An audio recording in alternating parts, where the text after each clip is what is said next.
My dear friends, I want to suggest to you tonight with our Torah portion, Numbers 13 through 15, known as Shlach Lecha in mind, that whether it's the issue of respecting all human life, or whether the issue is COVID, Juneteenth, or simply getting through the day, it's not just the journey that matters. It's also the destination. This week's Torah portion called Shlach Lecha begins with God's instruction to Moses to send 12 spies, scouts, one from each tribe, to scout out the destination land of Israel. Moses, as you know, will not even make it into the land. But it was Moses' vision of that goal that inspired our people and without which the journey would have never, ever happened. Even when, like Moses, we are unable to arrive at the destinations we set, setting the goal is often sufficient and meaningful in itself. Take one of the amazing older couples in our Big Temple family. Years ago, a husband booked a local gourmet restaurant for his wife's 90th birthday and started planning it years out. This husband and birthday wife, who knew about the party plans, would joke with me for almost 2 years at Shabbat services every week if I had the date down. The almost 90-year-old birthday girl had had health issues in her 80s, but she managed to live life, stay positive, so positive, with that 90th birthday party at Erling Jensen's in mind. Sadly, the woman died just days before the event.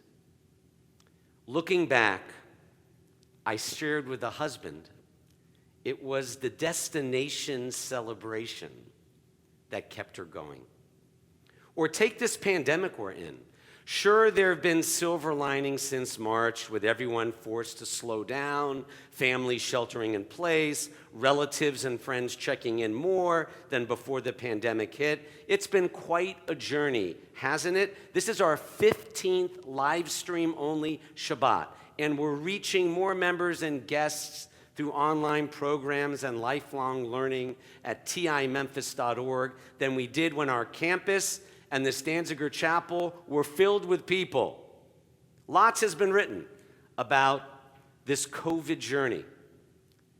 I don't know about you, but the moment I can't wait for is the destination of a safe and effective vaccine. For me, for you, for everyone. Sure, we learn lots in the wilderness and on the journey. But even after the most horrific, unimaginable journey of the Holocaust, it was the dream of Zion and the destination of Palestine that kept the survivors of the Shoah marching and living. Shlach lecha anashim, God says, not just send scouts. There's a seemingly extra word, lecha, which means for your own sake. God could have simply described the land of Israel to Moses, but God clearly wanted the scouts and you and me to discover the destination on our own. Our ancestors had to directly experience the land so that they could understand the challenges that lay ahead. It's as if God is saying, live life and learn from your own experience so that you can make mature decisions toward whatever destination you are headed for as a person, as a people, as a nation. Certainly, the burning down of the Wendy's restaurant in Atlanta after Mr. Rayshard Brooks was shot dead only set off more flames of fear, anarchy, and chaos versus the overwhelmingly peaceful protest Memphis is still modeling for the nation. But the goal is action, not just the journey of agitation. It's the destination. When I think back to the courage of the people in our city who have been on the journey but found a way to remove that Nathan Bedford Forrest statue, Confederate, KKK leader statue from Health Sciences Park just 3 years ago. It was that action which prompts this week's re-examination of the naming of military installations for Confederate generals who declared war on the United States of America in the name of the journey. Even descendants of Robert E. Lee have pointed out that if their ancestor, Robert E. Lee, and other Confederate generals had beaten the Union Army, the people of color we all know in the United States and in our congregation would still be slaves. Or as one Confederate descendant put it, quote, "Time to let them rest and confine them to their place in history, not on the names of U.S. military installations." In the Torah, only 2 of the 12 spies, Joshua and Caleb, believed that overcoming powerful negative forces in the land of Israel was achievable in reaching the destination. Often it takes just a few people, a minority, to convince the majority, to expand their vision, see what's best for the morals, values, and humanity of a nation and its people. In case you didn't know, and I certainly didn't, there are 10 U.S. Army installations still named for Confederates who resigned from the U.S. military to fight against the Union. And get this, the bases were named for the losers in the Confederate Army. At the same time, Jim Crow laws in the American South enforced racial segregation and reinstated white supremacy. It was during the height of segregation and Jim Crow that the fort in Georgia, located less than 300 miles from my high school in Jacksonville, Fort Benning, was named for Confederate General Henry Louis Benning. Now, 4-star Army General David Petraeus, CIA director, called Benning, quote, "such an enthusiast for slavery that as early as 1849, Benning argued for the dissolution of the United States and the formation of a Southern slaveocracy." Recent protests over the death of George Floyd have led to a broader reckoning over the many monuments and memorials that honor men who fought to uphold white supremacy and preserve slavery. People from all races, regions, political parties are questioning why a fort in Louisiana should bear the name Beauregard for Louisiana's secessionist commander, or why the largest U.S. Army base should be Fort Bragg, named for General Braxton Bragg in North Carolina, when General Petraeus writes, not only was he an awful military commander, Braxton Bragg and his Confederate secessionists committed treason. The Army should not brook any celebration of those who betrayed their country, says Petraeus. Fort Hood is named for another Confederate who resigned in the U.S. military after the Civil War began so that he could fight against the Union in the Battle of Gettysburg.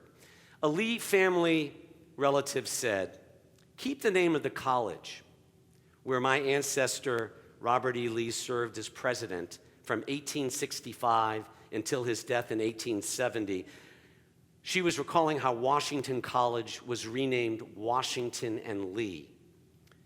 But had General Lee not surrendered to Grant in 1865, there would be no United States. So why focus on the journey of terrorizing Southern blacks instead of celebrating the destination of equality and justice for all?" A close Israeli friend and I caught up this week. He thought he knew America and was himself an officer in the Israel Defense Forces. His question was whether I thought Americans will ever arrive at a place of not being defensive over the destination versus the journey of history.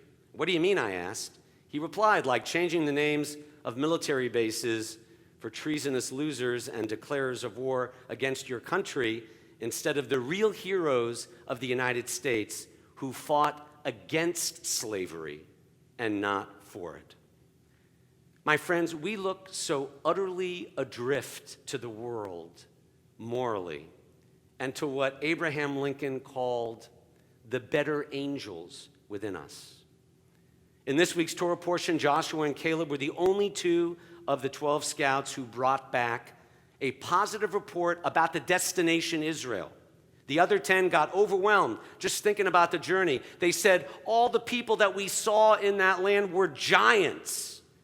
Vanehi ve'einenu kachagavim v'chein hayinu be'eineihem. We looked like grasshoppers to ourselves, and so we must have looked like grasshoppers to them. These other 10 scouts report back from their journey. I imagine that's how my black friends in Memphis, whether Christian or Jewish, have been made to feel on their journeys. Not just with whites who called my 80-year-old African-American mentor a boy when he was 40 years old and 50, or my younger Memphis African-American friends who still get trailed in predominantly white neighborhoods. When I finished a book chapter 25 years ago on Southern rabbis and black civil rights, my dear friend and the associate minister of the then largest African-American church in Memphis, Mississippi Boulevard, the two of us celebrated over lunch at this restaurant inside the Brooks Museum in the heart of Memphis, overlooking beautiful Midtown Overton Park. It was a Thursday. And my buddy, Pastor Melvin Gross, had this distant gaze in his eyes. "What's up?" I asked. Just thinking about how I'm having lunch with my Jewish friend on the only day I was allowed as a black kid to go to the zoo just over those trees. "What do you mean?" I asked. He said Thursday was zoo day for black people. And then he continued, "The city treated us like animals, worse than the way the zookeepers were treating the real animals in the zoo, with love and compassion." I think Melvin was saying, to be alive at a time like this is not a bad thing compared to the slavery, lynching, and torture on the journey. So let's celebrate the destination, even if we still have a long way to go. 10 spies in the Torah say, the people of the land are giants. We look like grasshoppers to ourselves, and so we must look like grasshoppers to the powerful people. Black people and Latinos and other minorities still look lesser in the eyes of some white people. But thank God, the younger generations of all colors, and white is also a color, the younger generations of all colors no longer see themselves as grasshoppers to be stepped on. Thank God the wretched survivors of the Holocaust, our Jewish ancestors who founded the state of Israel, did not see themselves as grasshoppers to be stepped on. Ditto for Martin Luther King Jr. What if Martin Luther King, the doctor and reverend who was called the most vile, despicable names imaginable, what if he had seen himself as a grasshopper? Thank God he didn't. Joshua and Caleb were the only two who, along with Moses, saw for society a destination others could not see on the journey.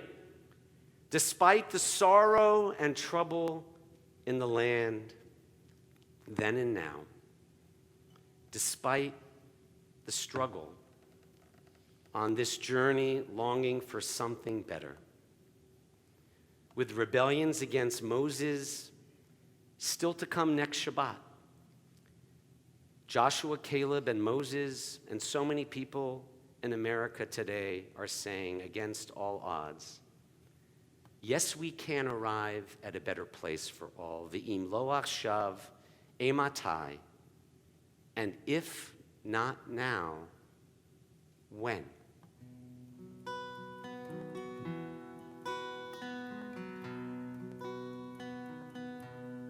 If not now, tell me when. If not not now, tell me when.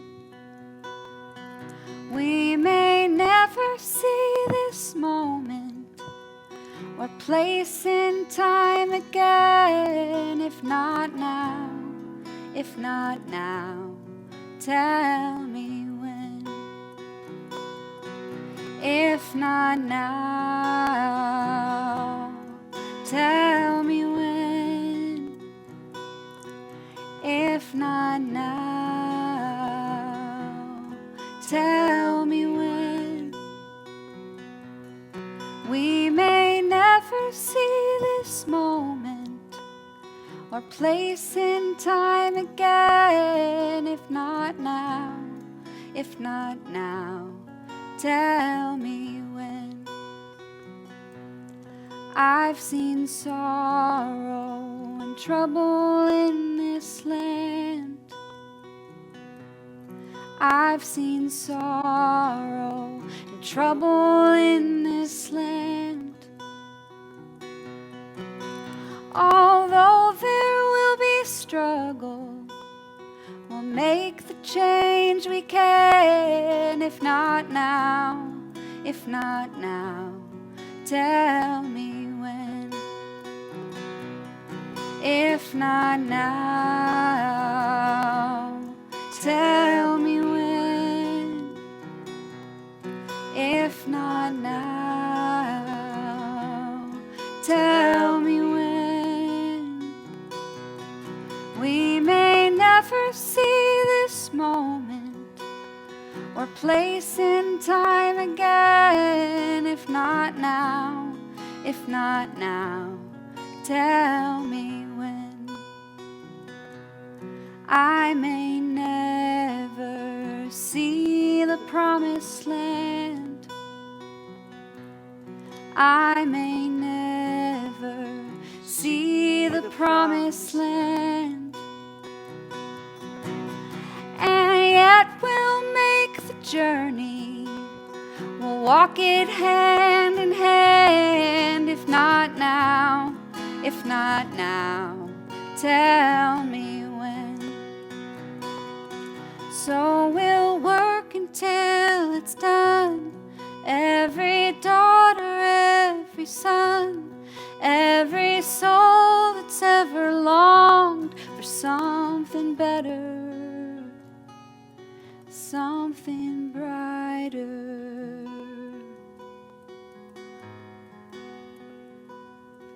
It will take a change of heart for this to mend.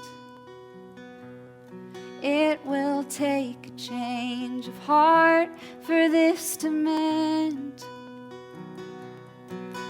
But miracles do happen every shining now and then. If not now, if not now, tell me when. If not now, tell me when. If not now, tell me when. We may never see this moment or place in time again. If not now, if not now, tell me when. But miracles do happen every shining now and then. If not now, if not now, tell me